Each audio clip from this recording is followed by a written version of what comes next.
నమస్కారం. ధర్మ సందేహాలు కార్యక్రమానికి స్వాగతం. ఇవాల్టి ధర్మ సందేహాల్లో పితృదోష నివారణ పరిహార మార్గాలు ఏంటనే విషయాల గురించి తెలుసుకుందాం.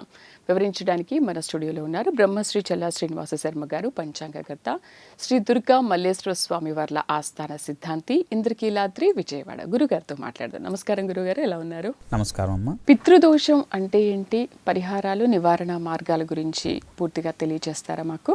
చాలా అవసరమైనటువంటిది, మంచి ప్రశ్న. ఇప్పుడు ఆ పితృ యొక్క దేవతల యొక్క ఆశీస్సుల మీదనే ఆ కుటుంబంలో ఉన్నటువంటి వ్యక్తులకి ఆధారపడి ఉంటుంది. ఇవాళ రోజుల్లో ఇది తప్పనిసరిగా ఆచరించాలి, తెలుసుకోవాల్సినటువంటి విషయమే. ఎందుకంటే మనం సమాజంలో ఇప్పుడు చూస్తున్నాం, కొన్ని చోట్ల తల్లిదండ్రులను కూడా బయటికి నెట్టి అనాథాశ్రమంలో ఉంచి ఉండేటువంటి బిడ్డల్ని చూస్తూ ఉన్నాము. అది ఎంత పెద్ద దోషము అనేటటువంటిది ముందు వీళ్ళకి తెలియజేయట్లేదు. ఇది తెలియజేసి మార్పు తీసుకురావాలనేటటువంటి ఈ ప్రైమ్ ఛానల్, నైన్ ఛానల్ యొక్క ఉద్దేశం మంచిది. చక్కగా ముందుగా ఈ పితృదోషాలు అనేటటువంటివి వీరికి ఏమాత్రము ఉన్నాయి జాతక చక్రంలో.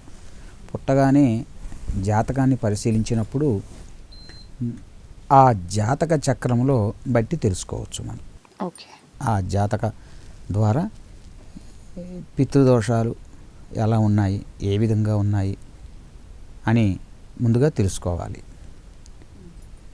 ముఖ్యంగా ఈ జాతక చక్రంలో చూసేటప్పుడు మనకి రాసులు 12 ఉంటాయి. జాతక చక్రంలో మనకి మేషరాశి, వృషభ రాశి, మిథున రాశి, ఇలా వారికి ఈ జన్మించినటువంటి వారికి పుట్టిన గడియలను బట్టి ఒక రాశి ఏర్పడుతుంది, లగ్నం, జన్మ లగ్నం. అది ఉదాహరణకి మేషలగ్నంలో జన్మించారనుకుందాం. మేషలగ్నంలో జన్మించినటువంటి వారికి ఆ మేషరాశి తనుస్థానం అని, రెండవ స్థానము ధనము, వాక్కు స్థానం అని, అక్కడి నుంచి క్లాక్ వైజ్ డైరెక్షన్స్లో 1 by 1, 1, 2, 3, 4 అలా. అది ఆ మేషరాశికి వచ్చేసరికల్లా సప్తమము తుల, అష్టమము వచ్చేసరికల్లా వృశ్చికము, నవమ రాశి వచ్చేసరికల్లా ధనస్సు రాశి. మేషం, వృషభం, మిథునం, కర్కాటకం, సింహం, కన్య, తుల, వృశ్చికం, ధనస్సు. ధనస్సు రాశి 9వ రాశి అవుతుంది. ఈ 9వ రాశిని పితృస్థానంగా భావిస్తాం. పితృరాశి 9. ఈ అంటే పూర్వజన్మ కర్మల ఫలానికి సంబంధించినటువంటివి. పితృ సంబంధమైనటువంటి దోషాలు, తండ్రి వర్గీయుల ముందు తండ్రితో ఉన్నటువంటి అనుబంధము, వీరికి ఉన్నటువంటి విశేషాంశాలన్నీ కూడా ఆ నవమ స్థానాన్ని మీద ఆధారపడి ఉంటుంది. దానిని బట్టి వీటిని తెలియజేస్తుంది. అట్లానే తల్లిదండ్రులకి దగ్గర నివాసంగా ఉంటాడా పిల్లవాడు, దూరం నివాసంలో ఉంటాడా, తండ్రి యందు అన్యోన్యత కలిగి ఉంటాడా, శత్రుత్వాన్ని కలిగి ఉంటాడా, తండ్రి యొక్క ఆచరించినటువంటి ధర్మాజ్ఞలో నడుస్తూ ఉంటాడా, లేదా వేరే విధంగా నడుస్తాడా అనేటటువంటివన్నీ కూడా ఆ నవమ స్థానం నుంచి పరిశీలించినట్లయితే మనం పితృదోషానికి సంబంధించి ఉందా లేదా అనేటటువంటిది తెలుసుకోవచ్చు. అంటే వాళ్ళ జాతకం ద్వారా వీళ్ళకి పితృదోషం ఉందో తెలుసుకోవచ్చు. ఆ భావం ద్వారా తెలుసుకోవచ్చు ముందు ఉందా లేదా అనేటటువంటిది. అయితే ఈ పితృస్థానంలో గనక చెడు గ్రహములు గనక ఉన్నట్లయితే ఈ పితృదోషం వీరికి ఏ విధంగా దాన్ని గెస్ చేయవచ్చు అంటే, టూకీగా చెప్పుకున్నట్లయితే ఆ నవమ స్థానంలో గనక చెడు గ్రహాలు అంటే రాహువు, కేతువు, శని కానీ, కుజుడు కానీ, ఇటువంటి పాపగ్రహములు గనక ఆ 9వ రాశిలో గనక ఉండగా గనక వీరు పుత్రుడు జన్మించినట్లయితే ఈ పితృదోషాలు అనేటటువంటివి వీరికి వర్తిస్తాయి, ఉన్నాయని మనకు తద్వారా తెలియపరుస్తుంది. ఈ పితృదోషంలో ఉన్నటువంటిది గ్రహాలను బట్టి అవి ఎంత మేరకు పితృదోషాలు ఉన్నవి, అని. అంటే ఎప్పుడు కూడా ధర్మాచరణ గనక మనము ధర్మసూత్ర ప్రకారం కుటుంబాన్ని గనక మనము జరిగినట్లయితే ఆ కుటుంబంలో పితృదోషాలు అనేటటువంటివి ఉండవు ఎప్పుడు కూడా. అంటే ఏంటి ఇప్పుడు చాలామందికి పితృదోషాలు అంటే అసలు ఏంటి, మాకెలా వస్తాయి, మా తల్లిదండ్రులు బాగానే ఉన్నారు కదా, మా తల్లిదండ్రులు ఉన్నారు కదా అని అనుకుంటారు. ఓకే, తాతల కాలం నుంచి వచ్చేది పితృదోషాలు కరెక్టే. అయితే ఏంటి మాకు ఇలా ఉంటుంది, మేము ఏ పని చేసినా సరిగ్గా మాకు కలిసి రావట్లేదు అని అనుకున్నప్పుడే పితృదోషాలు అనేది ఏమైనా తెలుస్తుందా, లేదు జాతకం చూపించుకున్న తర్వాతే పితృదోషం మీకు ఉందని తెలుస్తుందా, దాన్ని ఎలా తెలుసుకోవాలి? మీకు అప్పటికే సగం నష్టపోయిన తర్వాత తెలుసుకోవటం అంటాం అనేది తప్పు, కరెక్ట్ కాదు. మీరు అసలు జన్మించిన సమయంలోనే వీడికి పితృశాపాలు ఉన్నాయి అని తెలిసిన మీదటకే దానికి సంబంధించినటువంటి విషయాలని ఒక మంచి జ్యోతిష్కుడి దగ్గరకు కానీ గురువుని గనక దగ్గరికి మంచి గురువుని అన్వేషించి ఆ సద్గురువు దగ్గరికి వెళ్ళినట్లయితే చక్కగా ఆ దోషాలు, ఆ తీవ్రత, వాటికి సంబంధించిన విషయాలన్నీ చెప్తారు. దానికి సంబంధించినవి మన నియమాలు గనక ధర్మాచరణ చేసినట్లయితే తద్దోషం నుంచి పరిహారాన్ని మనం పొందవచ్చు. కానీ ఆ ప్రయత్నం అనేది ఎంతవరకు చేస్తున్నారు? చేయట్లేదు ఎవరు, చేయట్లేదు. తెలిసినా కూడా కొంతమంది చేయట్లేదు. అంటే ఇందాక మీరు అడిగారు ఎంతవరకు అవి మాకు సంక్రమిస్తాయి, అంతే కదా, అందరికీ ఉంటుందా అనేది లేదు కదా, కొంతమందికే ఉంటుంది. డాక్టర్ గారు ఒక వ్యక్తి క్యాన్సర్ పేషెంట్ వచ్చాడు. డాక్టర్ గారు ఫస్ట్ ఏం అడుగుతారు, అమ్మ మీ కుటుంబంలో ఎవరికైనా ఉందా అని అడుగుతారు. అవును, వంశపారంపర్యంగా ఏమైనా వచ్చిందా అని అడుగుతారు. అట్లానే ఇవి కూడా వంశపారంపర్యంగా తాను చేసుకున్నదే వస్తుంది. స్వధర్మం అని మనం గతంలో ఎపిసోడ్లు చెప్పుకున్నాం, మనం ధర్మ సందేహాలు కార్యక్రమాల్లో. ఆ కార్యక్రమాలు చెప్పుకున్నప్పుడు కూడా ధర్మాచరణ గురించి చెప్పడం జరిగింది. అంటే ఎప్పుడైతే కుటుంబంలో ధర్మాచరణ జరగదో అప్పుడు కుటుంబం విచ్ఛిన్నం అవుతుంది.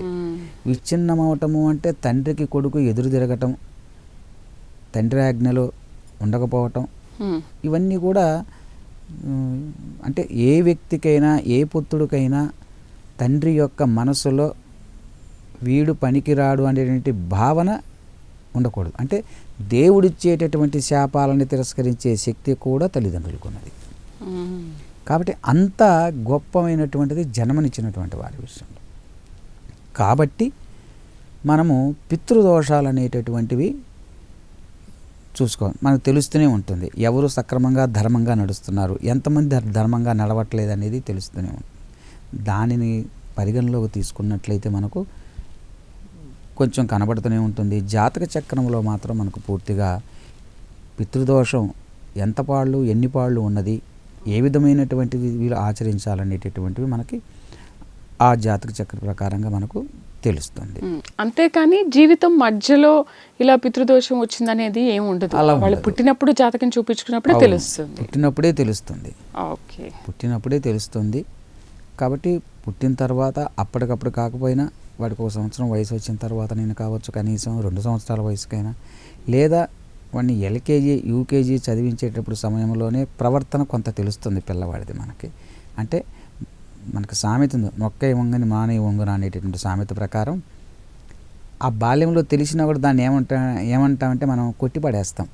పిల్లవాడు అల్లరి చేయక పెద్దవాళ్ళు అల్లరి చేస్తారా, ఏదో పసిపిల్లవాళ్ళే అనేటటువంటి దాంట్లో కొట్టిపడేస్తాం. కానీ ఇది ముదిరితే మనకి ఇబ్బంది అనేటటువంటిది గ్రహించలేము. గ్రహించాలంటే కూడా పూర్వజన్మ సుకృతం ఉండాలి. ఇతని తల్లిదండ్రులు కూడా పితృశాపాలకు బలి కాకుండా ఉన్నటువంటి వారు అయ్యి ఉంటేనే ఉంటుంది. కాబట్టి అటువంటివి మనకు వల్ల మనకు సంక్రమిస్తూ ఉంటాయి. కాబట్టి అప్పుడే పసిగట్టి తెలుసుకోవడానికి మార్గం ఉంది. అయినా మనం అంటే అజ్ఞానుడు, వీడికి యోగం లేకపోతేనే పితృశాపాన్ని దోషాన్ని అనుభవించాల్సిన పరిస్థితి ఉన్నప్పుడు మాత్రమే మనకి వాడికి పెళ్ళి అయ్యేంత వరకు కూడా గుర్తు రాదు, మనం చూపించాలని ఆలోచనే ఉండదు. ఇది దాని నుంచి అనేటటువంటిది ముందు మనకి తల్లిదండ్రులకే స్ఫురణ రాదు. చెప్పినా కూడా దాన్ని తేలిగ్గా తీసిపడేస్తారు. ఇప్పుడు మనం చెప్పినా ఎంతమంది ఆచరిస్తారో చెప్పండి.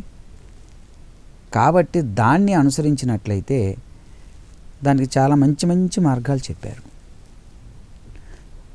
అందుకని మీకు దేవుడు చాలామంది చెప్తూ ఉంటారు, దేవుణ్ణి నేను ఆరాధన చేస్తున్నాను భగవంతుణ్ణి, కానీ నేను రోజు అభిషేకం చేస్తున్నాను, పారాయణం చేస్తున్నాను, స్వామివారికి మంచి పుష్పమాలలు పత్రమాలలు అర్పణ చేస్తున్నాను, కానీ నాకు వృద్ధి కనబట్టలేదు, భగవంతుడు నాకు ఏమీ ఇయ్యట్లేదు, కాబట్టి భగవంతుణ్ణి నేను ఆరాధన చెయ్యను, ఇన్నేళ్ళ నుంచి చేస్తుంది, నాకు అనుకున్న ఒక్క పని నెరవేరలేదు అనేటటువంటి అని మనం భగవంతుణ్ణి దూషిస్తూ ఉంటాం.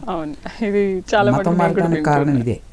భగవంతుణ్ణి దూషించాల్సినటువంటి పని లేదు ఇక్కడ. ఎందుకంటే దేవుడిచ్చే శాపాలు కూడా తిరస్కరించే శక్తి తల్లిదండ్రులకు ఉంది అని మనం చెప్పుకున్నాం. అంటే మీకు ఎగ్జాంపుల్ చెప్పాలి అంటే, ఫర్ ఎగ్జాంపుల్గా మీరు ఒక దేవత అనుకుంటే మీ బిడ్డ ఒక భక్తురాలు అనుకుందాం. ఆవిడ మిమ్మల్ని రోజు ఆరాధన చేస్తుంది, కానీ వృద్ధి కనబట్టలేదు అనుకుందాం. అంటే అమ్మాయి యొక్క విసిగి వేసారిపోతారు. తల్లిదండ్రులు అంటే భగవంతుడు నీవు ఈరోజు చేసినటువంటి పూజకి సంబంధించినటువంటి పుణ్యాన్ని ఏదైనా కావచ్చు, నువ్వు ఏ కోరిక నిమిత్తం అయితే చేసావో ఆ కోరిక నెరవేరాలని నువ్వు చేసినటువంటి పూజా ఫలితానికి అప్పటికప్పుడే సెకండ్లో ఇచ్చేస్తాడు. ఎవరికి ఇస్తారు? పితృదేవతలకు ఇస్తారు. ఈ శరీరం ఎవరికి ఇచ్చారో వారికి ఇస్తారు. మనకి ఎప్పుడూ కూడా రిజల్ట్ డైరెక్ట్గా రావు. అంటే దీన్ని ఇంకా మీకు అర్థమయ్యే రీతిలో చెప్పాలి అనేటట్లయితే, సెల్ ఫోన్లో మీరు నాకు ఇప్పుడు ఫోన్ చేశారు, మీరు హలో అనగానే డైరెక్ట్గా హలో అనేటటువంటిది నా సెల్లోకి వస్తుందా? రాదు. ముందు ఎక్కడికి వెళ్తుంది? వితిన్ రెప్పపాటు కాలంలో టవర్కి వెళ్ళి నాకు వస్తుంది. టవర్ పితృదేవతలు అయితే మీ బిడ్డ. కాబట్టి మీరేం చేస్తారు? మీకు అభిషేకం చేసిన దాని ఫలితాన్ని టవర్కి వెళ్ళిపోతుంది, పితృదేవతలకు వెళ్ళిపోతాయి. వాళ్ళు రిలీజ్ చేయాలి. వాళ్ళు సరైనటువంటి స్థానంలో ఉన్నప్పుడు మాత్రమే, అంటే ఏంటి, మీ పాపకి ఆ టవర్కి సిగ్నల్స్ లేవని అర్థం. సిగ్నల్ ఉంటే అందుతాయి. సిగ్నల్ అందలేదంటే ఏంది?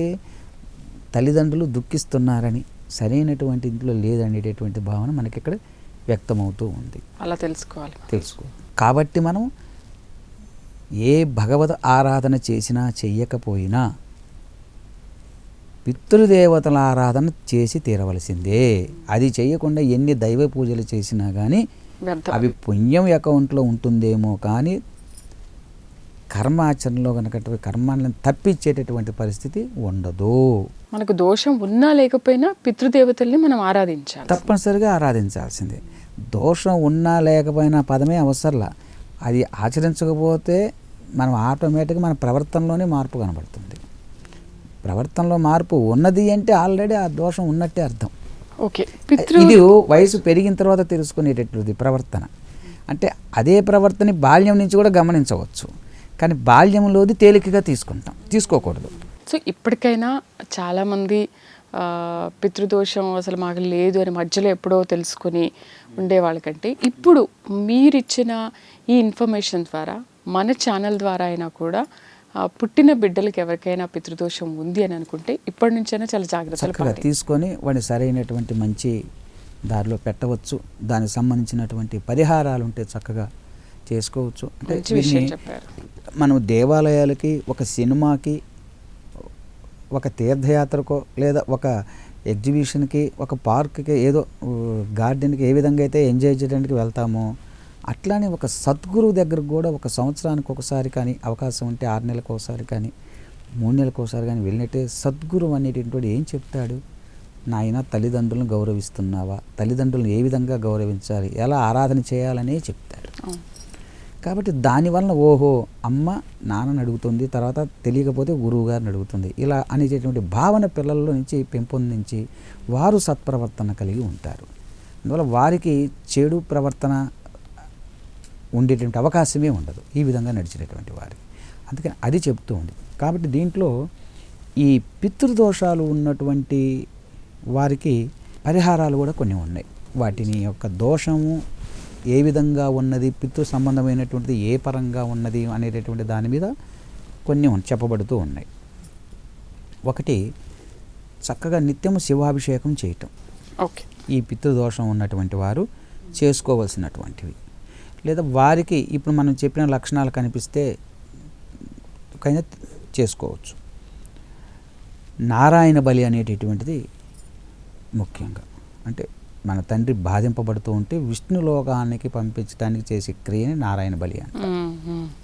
అలానే సూర్య ప్రార్థన, సూర్యుని ఆరాధించటం, సూర్య సంబంధమైనటువంటి స్తోత్రాలు అట్లాంటివి పఠించటం కానీ ఆ నియమాలు పాటించటం, శనికి దానాలు ఇవ్వటం, అట్లానే సోమవారం ఉపవాసం అనేటటువంటిది ఉండటం, ఇంతే కాకుండా పితృస్తోత్ర పారాయణం చేయటం, దాన్ని ఆ పితృస్తోత్రం అనేది పఠించటం గనక చేసినట్లయితే, ఇది మీకు చూస్తుంటే గరుడ పురాణంలో ఉన్నది, ఇతరులో ఉండేది, లేదా ఏదైనా గురువు గారిని సంప్రదించినట్లయితే ఈ పితృస్తోత్రాన్ని చక్కగా చెప్తారు.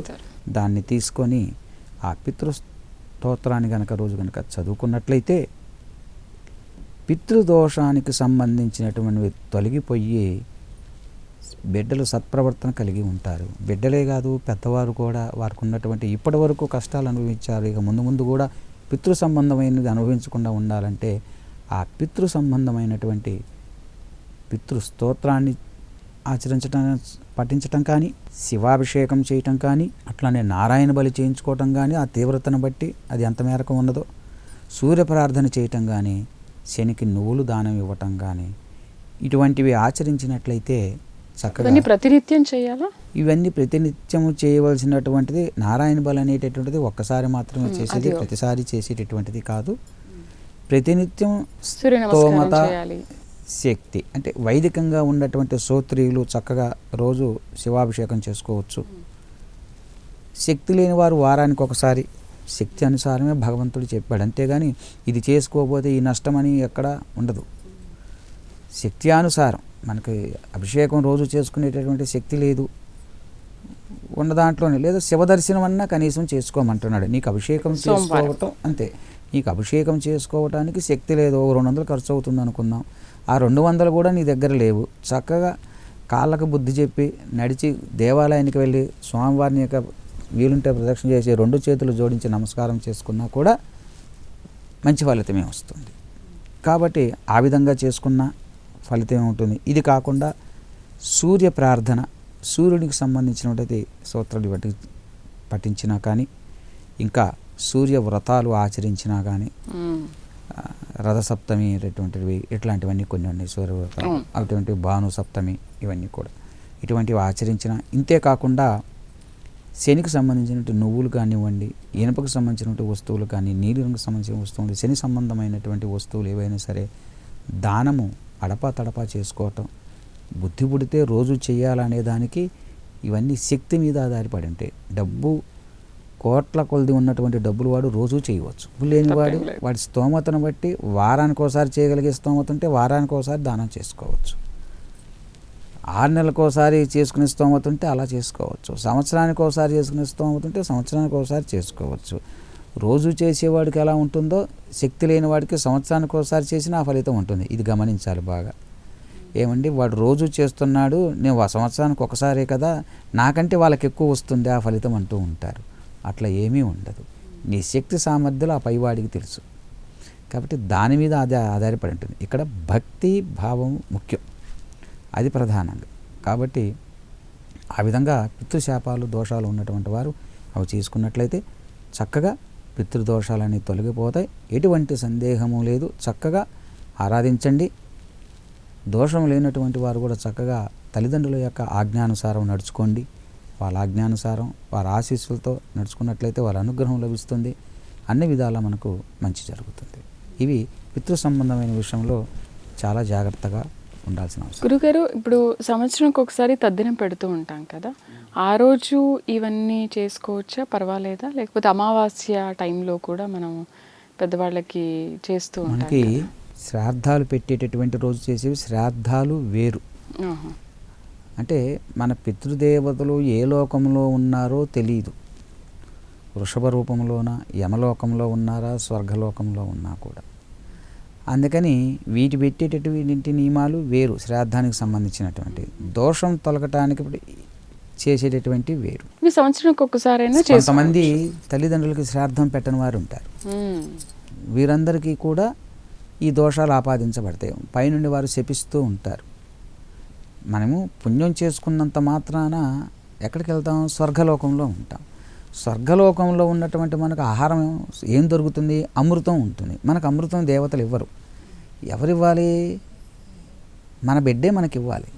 కింద నుంచి పంపిస్తే ఏ విధంగా పంపిస్తావా అంటే, సద్బ్రాహ్మడికి చక్కగా మొయినం ఇచ్చినట్లయితే నేతితో కూడుకొని, నెయ్యి ఇవ్వకుండా నువ్వు మొయినం స్వయం పాకం ఏది ఇచ్చినా కానీ ప్రయోజనం లేదు. దానివల్ల అది ఆ బ్రాహ్మణుడు దాన్ని స్వీకరించటం చేత అది అమృతతుల్యంగా అమృతంగా మారి అంటే అగ్నిహోత్రుడి యొక్క డ్యూటీ ఏంటి?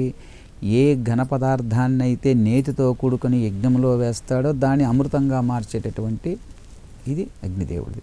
అంటే శరీరంలో కూడా అగ్నిదేవుడు ఉంటాడు అంటే బ్రాహ్మడికి. అందువల్ల ఆ ఆహారాన్ని స్వయం పాకాన్ని ఎవరు ఇచ్చారో వారు తీసుకోవటం చేత అది స్వర్గంలో ఉన్నటువంటి పితృదేవతలకు అమృతంగా మారటం వల్ల భగవంతుడు నువ్వు చేసిన పూజ వల్ల ఇచ్చే ఫలితాలనే వెంటనే క్షణాల మీద మనకు కిందకు వదులుతాడు. అదే లేదనుకో మనల్ని ఇబ్బంది పెడతారు. కాబట్టి పితృశాపాలు అనేవి లేకుండా చూసుకోవాలి. తల్లిదండ్రుల్ని గౌరవించాలి. ఎప్పుడెప్పుడు చేయాలి ఇది? ఎప్పుడైనా మీకు ఎప్పుడు దోషం ఉందని తెలిస్తే అప్పుడు చేసుకుంటే ఒకసారి సరిపోతుంది. వారం తిథి అవన్నీ ఏమి అవసరం. అవన్నీ అంటే నారాయణ బలి వాటికి చెప్పబడింది. శుద్ధ పూర్ణిమ కొన్ని రోజులు చేయమంటే చెప్పబడి ఉంది. కానీ మిగిలినటువంటి పితృస్తోత్రం చదువుకోవటానికి కానివ్వండి, అలానే దానం ఇచ్చుకోవటానికి ఇట్లాంటి వాటికి ప్రత్యేకమైన ఏమీ లేదు. ఎప్పుడు అవకాశం ఉండే శక్తి ఉంటే దాన్ని ఆ రోజు, దీనికి బుధవారమా, గురువారమా, శుక్రవారం అనే నియమం లేదు. ఏ రోజైనా ఇచ్చుకోవచ్చు. అయితే ఇది అందరూ చేయొచ్చా? ఆడవాళ్ళు, మగవాళ్ళు? ఇది మగవారు చేసేటటువంటి. ఇప్పుడు పితృదోషం ఉన్నప్పుడు నాన్నగారు పోయారు, అమ్మగారు పోయారు అని ఆడపిల్లలకు కూడా ఉంటుంది కదా, మరి పితృదోషం వాళ్ళకి కూడా ఉంటుంది కాబట్టి వాళ్ళు చేయాలని అనుకుంటారు. ఇటువంటివి చేయొచ్చు.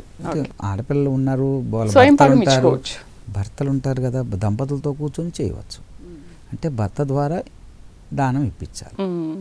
ఇస్తే తత్సంబంధమైనటువంటి దోషం నివృత్తి అవుతుంది. పిల్లల దగ్గర నుంచి కూడా ఇది చేసుకోవచ్చు, చక్కగా చేసుకోవచ్చు. దానాలంటే ఇవే ఇవ్వాలా? దీంట్లో ఇంకేమైనా కలిపి సంబంధమైనటువంటివి ఇవ్వవలసినటువంటి దానాలు అయితే ఇవే. కానీ అదనంగా ఇచ్చేటట్టు జనరల్గా ఇతర వాటికి సంబంధించినటువంటి, కాబట్టి ఇవి సరిపోతుంది. పోనీ ఒక సంవత్సరం ఒకసారి అయినా ఇలా చేసుకుంటే మనకు పితృదోషాల నుంచి నివారణ లభిస్తుంది. తప్పనిసరిగా. అంటే శ్రాద్ధ కర్మలే కాకుండా విశేషంగా చేసుకునేటటువంటివి అవి చేయాలి. ఇప్పుడు చెప్పినట్లుగా నారాయణ బలి అని కానీ, సూర్య ప్రార్థనను కానీ, పితృ స్తోత్రాన్ని పఠించటం కానీ, ఇట్లాంటివంటివి చేస్తూ ఉంటారు. గురుగారు, నారాయణ బలి ఇవన్నీ కూడా కొంతమంది అంటుంటారు ఒక్కసారి చేసుకుంటే సరిపోతుందని అంటుంటారు. అంటే అసలు జీవితంలో ఒక్కసారి చేసుకుంటే సరిపోతుంది అంటారు. అంటే అది ఇంకోసారి అవకాశం మనకు రాకూడదు. అటువంటి ఇబ్బందులు ఉండకూడదు. అది ఒక్కసారి. ఎందుకంటే దోషం మళ్ళీ మళ్ళీ మనకు కానీ, మనకు పుట్టే బిడ్డలు కానీ, మన బిడ్డలకు పుట్టే బిడ్డలకు కానీ ఉండకూడదనే కదా దాన్ని ఇంతటితో క్లోజ్ చేస్తున్నాం. అన్నప్పుడు మళ్ళీ ఇంకొకసారి చేసుకోవాల్సిన అవసరం ఎందుకు వస్తుంది? రాదు కదా. కాబట్టి ఆ దోషం ఉన్నవారు కనుక చేసుకున్నట్లయితే రేపు ఇప్పటి వరకు ఆపాదించబడింది వదిలేసి ఎక్కడి నుంచి బ్రేక్ అవుతుంది. ఎప్పుడు కూడా వైద్యుడు కూడా ఏం చెప్తాడో, ఒక జబ్బు ఉందంటే వచ్చిన జబ్బుని తగ్గించలేడు, పెరగకుండా మాత్రమే చూడగలడు. ఇది కూడా అంతే. ఒకసారి చేసుకుంటే భవిష్యత్తులో తర్వాత తరం వారికి ఆపాదించకుండా ఉంటుంది. ధన్యవాదాలు గురుగారు. ఇవాళ చాలా మంచి విషయం చెప్పారు. ఎందుకంటే చాలామందికి పితృదోషం నాకేం ఉందిలే, నాకు అసలు అలాంటివి ఏమి ఉండవులే అని చాలామంది అనుకుంటూ ఉంటారు. ఈరోజు పుట్టిన దగ్గర నుంచి జాతకం చూసుకున్న తర్వాత పితృదోషం ఉంటే కనుక దానికి ఖచ్చితంగా అప్పటి నుంచే మీరు నివారణ చర్యలు చేపడితే బాగుంటుందనే విషయాలు చాలామందికి తెలియదు. ఇవాళ మీరు చాలా చక్కగా వివరించారు దాని గురించి. ధన్యవాదాలు. ధన్యవాదాలు. ఇది వాళ్ళ ధర్మ సందేహాలు కార్యక్రమం. మరొక అంశంతో మళ్ళీ కలుద్దాం. నమస్కారం.